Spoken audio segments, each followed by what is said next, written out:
Having designed hundreds of pop culture posters that we sell on our Amazon store and having sold thousands of copies of the same, there's a thing or two that I've learned about making kick ass movie posters. What more, there was a point in time when we were making social media posters for almost all the pubs and restaurants in Bangalore, which meant what? Close to 800 posters created within a span of 4-5 months. So there's a fair bit that I've learned on the digital poster making piece as well. Hello and welcome to Design Hustle. In this episode, we'll talk about how you can go about making kick-ass posters and some principles to keep in mind while creating the same.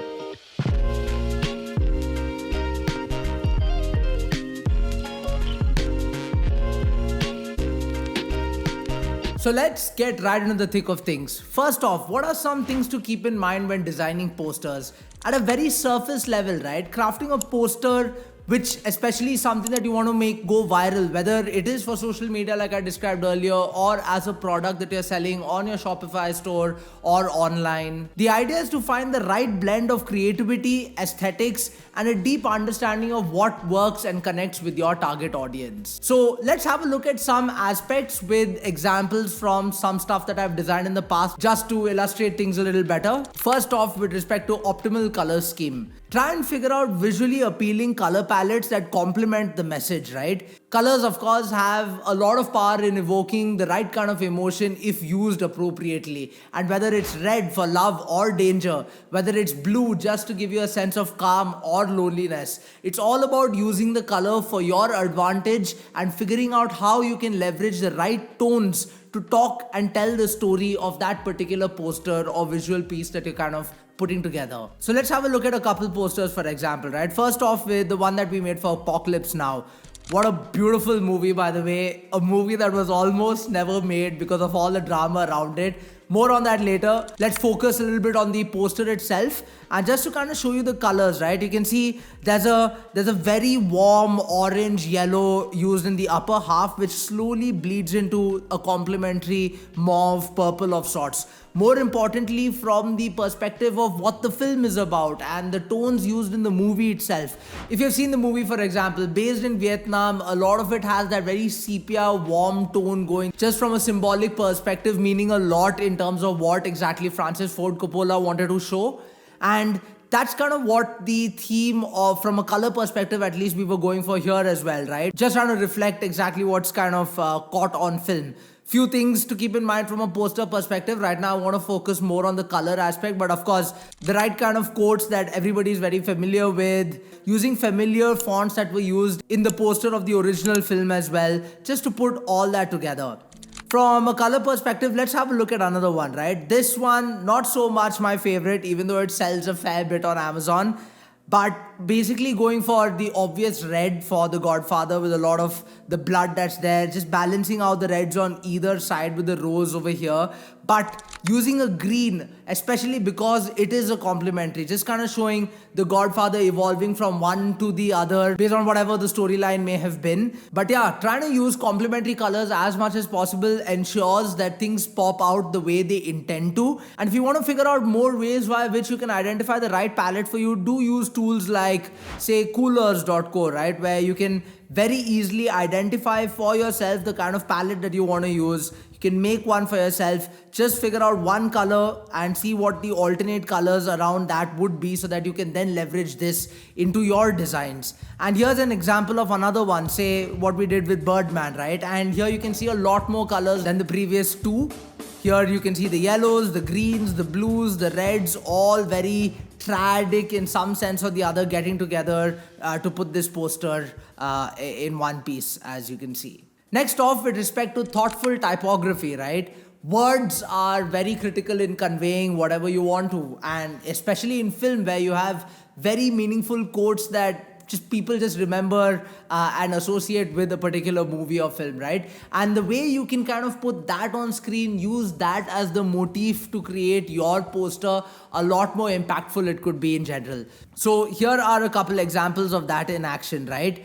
First off with what we did for Inglourious Bastards. Of course, Nazi being a very important tone in the film. The entire thing, of course, the Second World War, make-believe from the eyes of Quentin Tarantino. And with the entire war, the way it's poised, and what exactly the bastards stand for, that very, very famous Lieutenant Aldo Rain dialogue, each and every man under my command owes 1,000 Nazi scalps.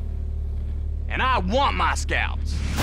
And just kind of getting that in, getting all the characters very nicely placed in the middle over there, totally depicts what this film stands for, what it's all about, and that's kind of what we're going for with respect to creating that motif from a typography perspective. Here's another one with Kill Bill. Of course, the colors used over here, very Kill Bill, right? Yellow and black.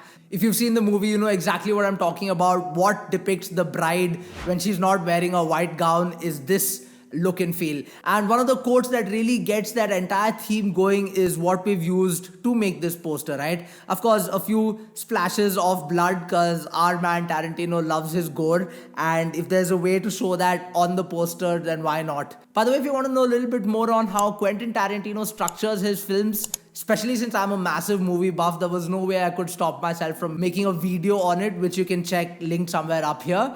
But coming back to the poster itself, right? Using the right quote, using it in the right weights, and just putting the right words in as much emphasis as possible is kind of how you want to play from a typographic perspective. And let me show you another variation of how you could use it. This is slightly more subtle, even though it's a lot more wordy, and this is one of our top selling posters on Shawshank Redemption, right? Where, of course, very critical motif again from the film, with our man hiding a tiny tool in the Bible and just chipping at it 15, 16, 18 years to crawl through a pile of shit, like Morgan Freeman's character calls out.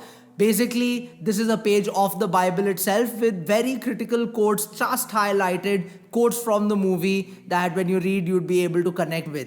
So having looked at some of those posters, I guess an important aspect that stands out from this to keep an eye out for, of course, is try and maintain simplicity, right? Maintain a clean and uncluttered design. Try and steer away from maybe excessive text or overwhelming visuals. And I know after what we've seen right now, this may seem very contradictory, but here are a couple that kind of show you how elegantly a very simple design can also work.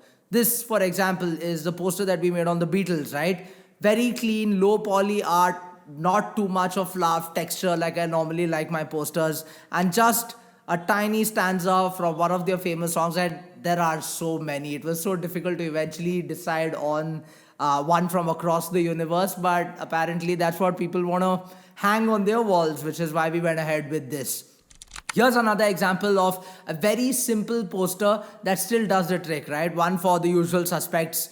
Just from the footsteps itself getting sorted towards the very end and the most famous dialogue from the movie, more than enough to call it out. I didn't even need to put Usual Suspects on it, right? The greatest trick the devil ever pulled was convincing the world it didn't exist. And like that, he's gone. So try and play with simplicity as much as possible. Maybe some words here and there, maybe no words at all. But don't think that you need a bunch of design elements to just kind of crowd your design and think that that's what's going to make your poster design stand out. Not really. You can work a lot with simplicity as well. Next is with respect to using exciting imagery, right? And there are a couple of references that I can show you that make it a little easier to understand what exactly I mean. But one with respect to, say, Psycho, right? Just in your face, you can see that menacing psychotic character before he laid carnage on the woman having a shower. Whatever her character's name is, please don't crucify me for not remembering. And just getting that most iconic scene from the movie, something that we always talk about, right? Alfred Hitchcock being ridiculously creative with his editing to show that level of violence when he knew this kind of stuff wouldn't even be allowed by the censor board, right? So if you can play with that kind of scene, if you can get that kind of exciting imagery out just staring at your face in some way or the other, then you can make for a very visually striking poster. Another example is, say, what we've done with The Big Lebowski, right? You can see the bowling balls and my man Jesus playing with his ball over there, but largely going for exciting imagery. Like I said, again, very obvious motifs related to The Big Lebowski staring at us in this poster, and the entire OG vibe that this man gives Jeff Bridges as the dude coming out as much as possible in the design of the poster itself.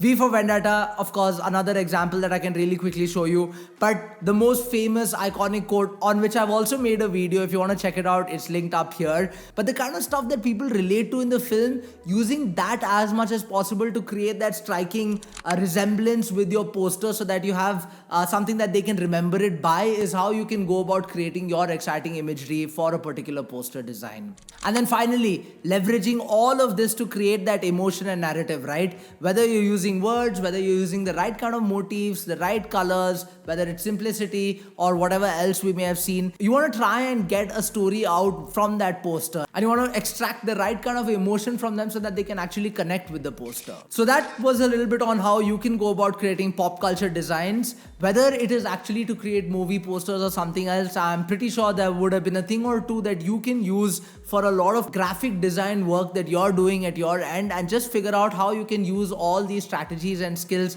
and these general concepts to amp up your skill set in this space. I hope you found this video useful. If you did, please don't forget to like, share and subscribe. Peace out. I'll see you in the next one.